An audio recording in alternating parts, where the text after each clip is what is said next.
പറയാൻ മക്കളോട് പറയാൻ പറ്റിയൊരു ബുദ്ധിമുട്ടുണ്ടാവേ. എന്റെ ചേട്ടൻ ഞാൻ ഈ പറഞ്ഞിട്ടായിരിക്കും പ്രത്യേകിച്ച് പഴയ കാലത്തില്ല, പണ്ട് കാലത്ത് അതുകൊണ്ട് തന്നെ ഞങ്ങളുടെ ഇടയിൽ കുറെ മിസ്റ്റേക്സ് ചേട്ടൻ മമ്മിയായിട്ടുള്ള വിഷയങ്ങൾ വന്നിട്ടുണ്ട്.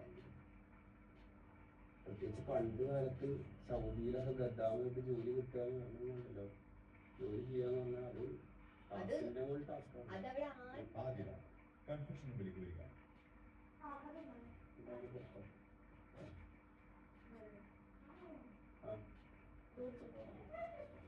ഇനിയിപ്പം വെറുതെ കഴിക്കാൻ പോകില്ല.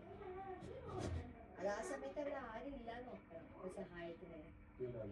ലാംഗ്വേജ് അറിയില്ല, അവര് പാസ്പോർട്ടൊക്കെ വാങ്ങിച്ചു വെച്ച് ഒന്നും ചെയ്യാനില്ല. ആരോട് പോയി ചോദിക്കും? അവിടെ നിൽക്കാന്നല്ലാതെ അവര് തരുന്നത് സ്വീകരിച്ച് അത് അടിയായാലും അടുത്തത് സ്വീകരിച്ച് എന്നിട്ട് അവരിന്ന് എങ്ങനെയോ രക്ഷപ്പെട്ടു പോയിട്ടാണ് ബ്യൂട്ടി പാർലറിൽ പോയി ലാംഗ്വേജ് പഠിച്ച്. ഒന്ന് ആലോചിക്കൂ, ലാംഗ്വേജ് അറിയാതെ പുതിയ ലാംഗ്വേജ് പഠിച്ച് ജോലി പഠിച്ച് അവിടെ ചെല്ലുമ്പോൾ മമ്മി ഇവിടുന്ന് പഠിച്ച് ത്രെഡിങ്ങും കട്ടിങ്ങും ഒന്നും അല്ല അവിടെ, അതെല്ലാം പഠിച്ച് ഇത്ര കൊല്ലം നിന്നത്. അപ്പം അതൊരു വലിയൊരു സാധാരണക്കാർക്ക് കംഫർട്ട് സോണിൽ നിന്ന് വന്നിട്ട് ഇത്രയും ചെയ്യാന്ന് വെച്ച് കഴിഞ്ഞാൽ ഞങ്ങൾക്ക് വേണ്ടി ഞങ്ങളുടെ ഫേസ് രണ്ടും ഓർത്തിട്ടാണ് അത്രയും ചെയ്തത്. അതിനെയൊക്കെയാണ് അമ്മമാരുടെ സ്നേഹം, ത്യാഗം.